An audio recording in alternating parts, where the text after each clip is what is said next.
This is a brain. This is the place where our learning is stored.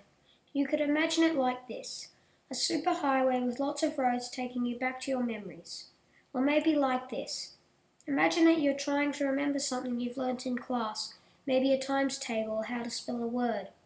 You're here, but the memory is deep within the forest of your brain. You know that you learnt that times table or word, but you can't remember it straight away.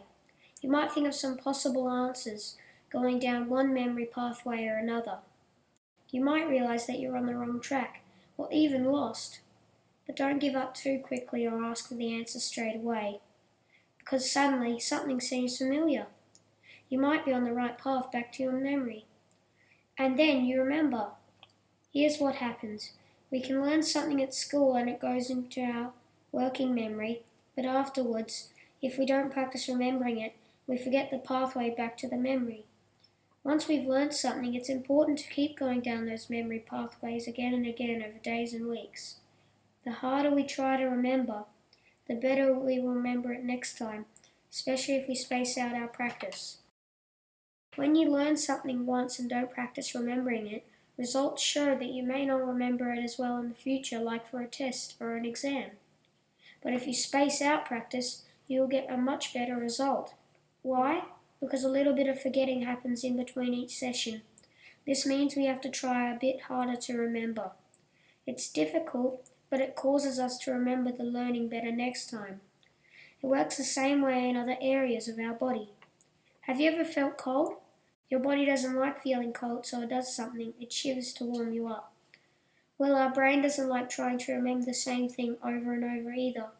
It's too difficult and too much effort, so it does something too. It moves the learning into long-term memory. When we combine spacing our learning with being tested or quizzed, it takes even more thinking effort, so we remember better. It's called spaced retrieval practice. Retrieval just means that we practice remembering what we've learnt. Here's how it works. Scientists tell us that if we space out retrieving what we've learnt, it makes remembering more difficult. Our brain doesn't like all this thinking effort, so it moves what we are practicing into our long-term memory where it's safe and available the next time we need it, like for a test. So a little bit of forgetting and not getting all the answers right at the start actually helps learning. And don't worry, your teacher knows what you need to practice, and your Mastery Learning folder will help you space out your retrieval practice. Your family can help you as well. It's all about trying hard to remember. So think. Think hard. Just do it. So let's see how the folder process works. If you're a student in primary school, you'll always need an extra person for the practice session. This is usually your mum or dad, but I'll refer to them as your tutor. Your teacher will let you know how many practice sessions to do in a week. Remember, these practice sessions need to be spaced out. If you do all of the sessions on the same day, you won't learn as much. Your teacher puts your learning content in the store pocket and decides how many active flashcards you'll learn at any one time. The green pockets contain this active learning material. I'm going to step you through how to use the folder from your very first practice session. The first time you use the folder, you'll only have active flashcards in the hive. Step 1 is for your tutor to test you on those active flashcards. This happens first so that you have to remember the learning from your previous session. It may be a little difficult, but as you know, it's the struggle to remember that helps move learning into your long-term memory. This student could tell his tutor that the answer to 6 times 7 is 42, so he moves that flashcard to the next pocket. He can't remember the correct math strategy for this one, so he places that flashcard to the side. Here's the rule. Flashcards that need more practice are placed aside, and those that are remembered move to the next pocket, just like this. Remembered, remembered, forgotten, forgotten. After retrieval practice, the flashcards needing more practice time are returned to the hive. Next, your tutor will ask you some questions about the active flashcards, like, how did you remember that word?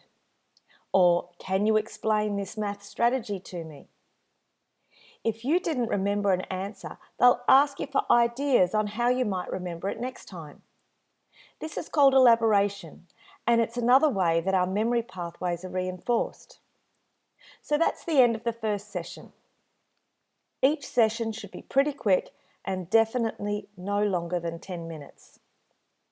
Let's move on to the next time you practice, which may be 1 or 2 days later. Now there are 2 pockets containing active flashcards. Always start testing from the most advanced flashcards, then each flashcard will always have an empty pocket to move into. This flashcard is remembered, forgotten, remembered, remembered, remembered, forgotten. The flashcards that were not remembered are returned to the hive. This gives them more practice time. Your tutor will check that you understand all the active flashcards, and if you don't, ask for help. Let's keep moving through your practice days. This is the 3rd session. Remembered, forgotten, remembered, remembered, remembered, and remembered. And back to the hive goes the flashcard that was forgotten. Then, of course, you'll spend a few minutes talking with your tutor about the active content. We're up to the 4th session now. This may have been after a longer gap, like after the weekend. Longer gaps just make the remembering a little trickier, which is great for moving that learning into your long-term memory. Retrieval practice always starts with the most advanced flashcards. Remembered, remembered, forgotten, remembered, forgotten, remembered. All the active pockets now contain flashcards, so retrieval practice starts from the last daisy pocket. Now, something different happens if you correctly remember a flashcard in the last active pocket, as it's going to be moving into an inactive blue pocket. Watch what happens. This flashcard is remembered, and so it moves into the inactive pocket. But when it does, you can take out a new flashcard from the store pocket. Just put it aside for the moment until you've finished retrieval testing the rest of the flashcards. Forgotten, remembered, remembered, forgotten, remembered. Now the new flashcard, plus the flashcards needing more practice time, are returned to the hive. It's important to only practice the flashcards in the green pockets. The flashcards in the test pocket are resting until your teacher or education assistant conducts the mastery test. You may know your mastery test day or you may not. If your retrieval practice happens at home, it would be a good idea to store your Mastery Learning folder in your school bag so that it's always available on Mastery Test Day. Good luck, you're going to learn so much. And don't forget to think. Think hard and just do it.